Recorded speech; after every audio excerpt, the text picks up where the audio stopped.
जय माता दी दोस्तों, आप सभी का मेरे YouTube चैनल पर हार्दिक स्वागत है।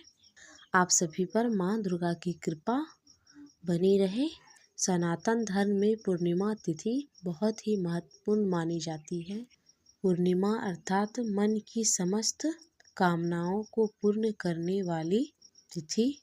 इसलिए शास्त्र कहते हैं कि आज के दिन अगर हम भगवान शिव और श्री हरि विष्णु की पूजा करते हैं तो प्रार्थना करते हैं, श्री लक्ष्मी जी और नारायण जी की आराधना करते हैं तो समस्त प्रकार की पाप कर्मों से मुक्ति मिलती है। जैसे कि संचित पाप कर्म कार्मिक, चाहे इस जन्म के हो चाहे उस जन्म के हो या फिर पूर्व जन्म के संचित पाप कर्म हो, सभी प्रकार के पाप कर्मों से मुक्ति मिलती है और कई गुना पुण्य फलों की प्राप्ति होती है, जिससे कि मन की समस्त कामनाएं पूर्ण हो जाती है।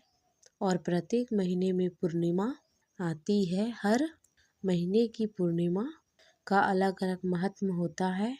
तो माघ मास की पूर्णिमा बहुत महत्वपूर्ण मानी जाती है, क्योंकि इस दिन स्नान दान और जप करने से भक्तों की इच्छा पूरी होती है। और इस बार तो प्रयागराज में महाकुंभ लगा हुआ है, तो ऐसे में गंगा स्नान का विशेष महत्व और भी अधिक बढ़ जाती है। तो आज की वीडियो में हम जानेंगे कि माघ मास की पूर्णिमा कब है, पूर्णिमा तिथि कब प्रारंभ हो रही है और कब समाप्त हो रही है, और पूर्णिमा का व्रत हमें कब धारण करनी है, स्नान दान दीपदान और भगवान सत्यनारायण की कथा कब करें, और चंद्र उदय का शुभ मुहूर्त क्या है, और माघ मास पूर्णिमा पर क्या करना चाहिए और क्या नहीं करना चाहिए, संपूर्ण जानकारी आपसे शेयर करने वाली हूँ। तो बहुत महत्वपूर्ण है आज की वीडियो, पूरा ज़रूर देख लीजिए। अच्छी लगी हो तो वीडियो लाइक भी करें, क्योंकि आपके लाइक्स और कमेंट्स बहुत महत्वपूर्ण मेरे लिए होते हैं।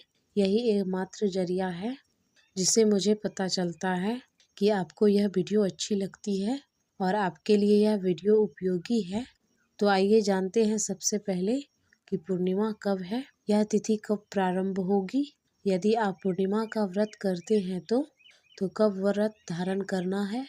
तो देखिए, पूर्णिमा तिथि प्रारंभ हो रही है 11 फरवरी की शाम को 6:55 पर और समाप्त हो रही है 12 फरवरी शाम को 7:22 पर। ऐसे में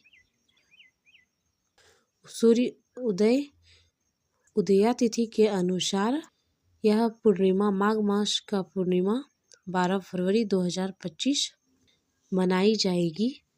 जो भक्त पूर्णिमा का व्रत धारण करते हैं 12 फरवरी 2025 को आप पूर्णिमा का व्रत धारण करें और स्नान दान दीपदान जो भी पूर्णिमा के कार्य होते हैं वह सभी कार्य 12 फरवरी को ही किए जाएंगे। यदि आप प्रयागराज में स्नान कर रहे हैं तो 12 फरवरी पूर्णिमा का स्नान होगा। और जो भक्त प्रयागराज नहीं पा रहे हैं, किसी भी कारणवश अपने घर में भी सुबह जल्दी उठकर गंगा जल स्नान के जल में मिलाकर स्नान कीजिए और भगवान श्री हरि विष्णु की और माता लक्ष्मी की और भगवान शिव की आराधना करें। तो गंगा स्नान के समान ही आपको पुण्य फल की प्राप्ति होती है। यदि ऐसा कहा जाता है, यदि आप पूरे माघ मास में स्नान नहीं करते, यदि माघ मास का स्नान आप नहीं कर रहे हैं, सभी सुबह जल्दी उठकर यदि आप माघ स्नान नहीं कर रहे हैं, तो ऐसे में यदि आप माघ पूर्णिमा में जल्दी उठकर और अगर आप ब्रह्म मुहूर्त में स्नान करते हैं और भगवान श्री हरि विष्णु से पूरे माघ मास महीने की क्षमा मांगते हुए प्रार्थना करते हैं और फिर इस दिन विधि विधान से भगवान श्री विष्णु की पूजा करते हैं, दान देते हैं, तो आपको भगवान श्री हरि विष्णु की कृपा से पूरे माघ मास के स्नान का फल प्राप्त होता है। तो माघ पूर्णिमा पर स्नान का जो शुभ मुहूर्त है वह आपको प्राप्त हो रहा है 12 फरवरी के दिन प्रातः काल 5:01 से सुबह 6:10 के बीच। यदि आप इस समय में स्नान करते हैं तो ब्रह्म मुहूर्त का स्नान होगा और ब्रह्म मुहूर्त में ही स्नान करने के बाद दान भी करना है और भगवान श्री हरि विष्णु की विधि विधान से पूजा भी करनी है। पूर्णिमा के दिन आप जरूरतमंदों को अनाज का दान भी कर सकते हैं, कंबल का दान कर सकते हैं, वस्त्र का दान कर सकते हैं, सीधा दान भी आप चाहे तो कर सकते हैं। पूर्णिमा तिथि है तो आप चाहे तो खीर की सामग्री भी दान कर सकते हैं। तो ये थी आज की वीडियो। अगर आपको वीडियो अच्छी लगी हो तो मेरे चैनल को सब्सक्राइब करें और मेरी वीडियो को लाइक करें। धन्यवाद।